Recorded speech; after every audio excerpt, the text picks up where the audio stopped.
새누리당 지도부가 오늘 오전부터 비공개 회의를 열고 유승민 의원에 대한 공천 여부를 논의하고 있습니다. 이 비박계 의원들이 대거 탈락한 지금까지의 공천 결과에 대한 의결도 이루어질지 관심입니다. 더불어민주당도 이르면 오늘 오후에 추가 전략 공천 지역을 발표할 것으로 보이는데요. 국회 취재기자 연결하겠습니다. 이만수 기자.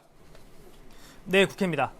네, 어젯밤 새누리당 공천관리위원회가 중진 의원들 상당수가 포함된 이 탈락자들 발표를 했는데 유승민 의원이 빠졌습니다. 어젯밤에는. 오늘 결정될 수도 있다고요? 네, 그렇게 보셔도 될 것 같습니다. 새누리당은 오늘 오전 9시부터 비공개 최고위원회의를 열고 유승민 의원에 대한 공천 문제를 집중 논의하고 있습니다. 네, 어제 새누리당 공천관리위원회는 말씀하신 것처럼 7차 공천 결과를 발표했지만 유승민 의원은 또 보류가 됐습니다. 이한구 공천관리위원장은 어제 공천위 내부에서 의견 통일이 되지 않아 여론을 좀 더 수렴한 뒤에 결정하기로 했다고 밝히기도 했는데요. 공천위 내부에서도 격론이 있었던 것으로 알려졌는데 지금 진행되고 있는 최고위에서도 유승민 의원의 공천 문제를 두고 쉽게 결론이 나지 않을 가능성도 제기됩니다. 특히 최고위원들 가운데 일부는 공천 관련된 논의는 공천위에서 일괄적으로 다뤄야 한다며 논의 자체에 부정적인 입장을 밝히기도 했습니다. 이렇게 되면은 공은 다시 공천위로 넘어가 재논의가 이뤄질 것으로 보이는데 공천위든 최고위든 오늘 안에 유승민 의원에 대한 공천 논의는 결론이 날 것이라는 예상이 높습니다. 유승민 의원은 현재 대구에 머물면서 이른바 유승민계 의원들의 공천 탈락과 함께 자신의 공천 상황을 주시하고 있는 것으로 알려졌습니다. 오늘 최고위에서는 또 지금까지 공천관리위원회가 발표한 공천 결과에 대한 의결을 시도할 것으로 보입니다.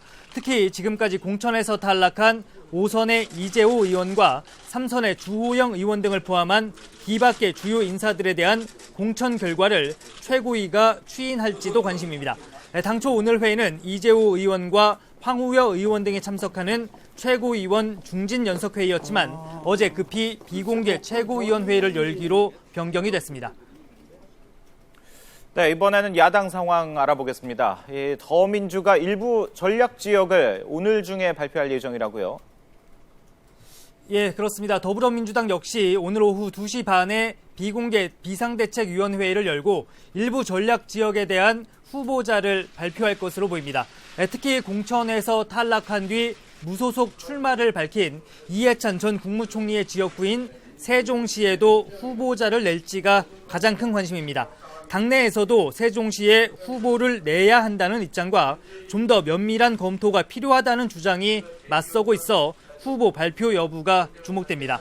또 광주 지역의 경우 전체 선거구 8개 가운데 5곳은 후보가 정해졌지만 강기정 의원의 광주 북갑과 국민의당 장병환, 박주선 의원의 지역구인 광주 동남갑, 동남을의 경우는 후보자가 아직 확정되지 않았습니다.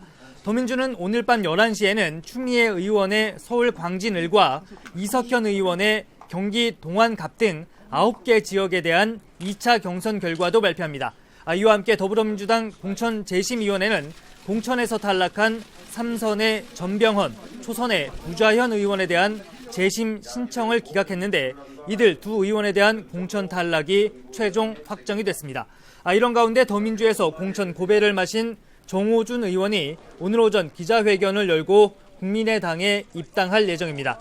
이렇게 되면서 국민의당은 교섭단체를 구성하게 됐지만 공천에서 탈락한 임내현 의원이 사실상 탈당 의사를 밝히고 있다는 점이 변수입니다. 여기에 야권 연대를 강조하며 지도부를 정면 비판한 김한길 의원이 오늘 자신의 거취를 밝힐지도 관심입니다. 지금까지 국회에서 YTN 이만수입니다.